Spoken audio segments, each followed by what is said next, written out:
Garmin in Bangkok, and he was bringing the team over, and he just invited me just to come along and join them. And at the time, I didn't think much of it, but I liked what I saw. I liked the programs they're involved in. I liked Dr. Garmin. I liked the heart. I liked the team. I liked the emphasis. I liked the philosophy. I liked a lot, but at the time, I just didn't have the freedom to make the choice to come to Cambodia. Yeah. I had this contract to teach in Thailand at the time, but I just kind of filed it away and thought, well, this would be something to think about in the future.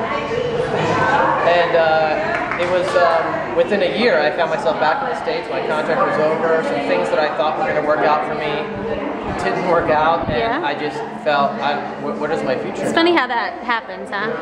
Yeah. And you think it's the end of the world. It was a rough time. Yeah. And I found, but I was in Kentucky. Yeah. And I was like, where's PCL? PCL is in Tennessee. Yeah. And I was like, that's not too far. And I said, maybe I'll just contact them and go down and just see what they're up to. So I wrote an email to Dr. Fred and said, hey, I want to come down and visit you all. And he's just like, okay.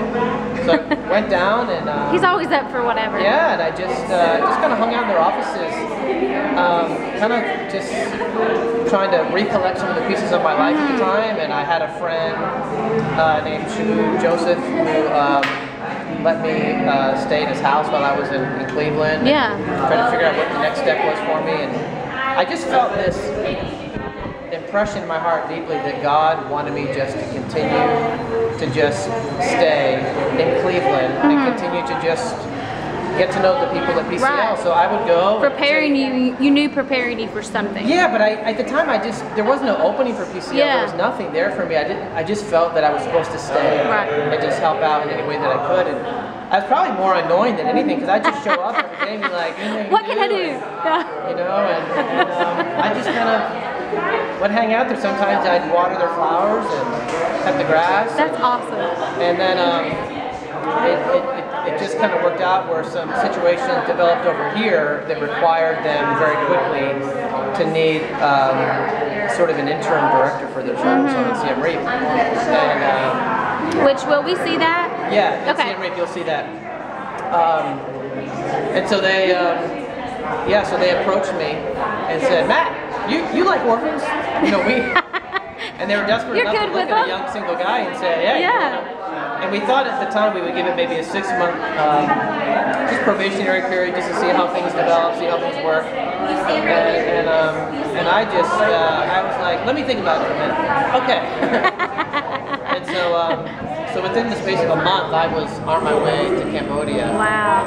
And there were a lot of challenges, but it was something where I knew deep down inside that this is what the Lord had been preparing me for a while. And that's amazing. So that was over 2.5 years ago, and so you've been the director. 6 months came and went, and we're still here and still love it. And so you've been the director from the moment you got here. So I've been the director of the children's home from the moment I got here. Yeah. Wow. And of the one in Siem Reap, and now I just kind of help to oversee the children's home here in Phnom Penh. But it's I love it. I find it really fulfilling, satisfying. I have no desire to leave. You know, a lot of times people will say, "Oh, Matt, you know, you're just suffering for Jesus. You know, you're just doing. You know, I just really respect you and all that." And I read some of their emails and comments, and I feel guilty because I'm thinking, no, I'm really self-centered and selfish because I love being here.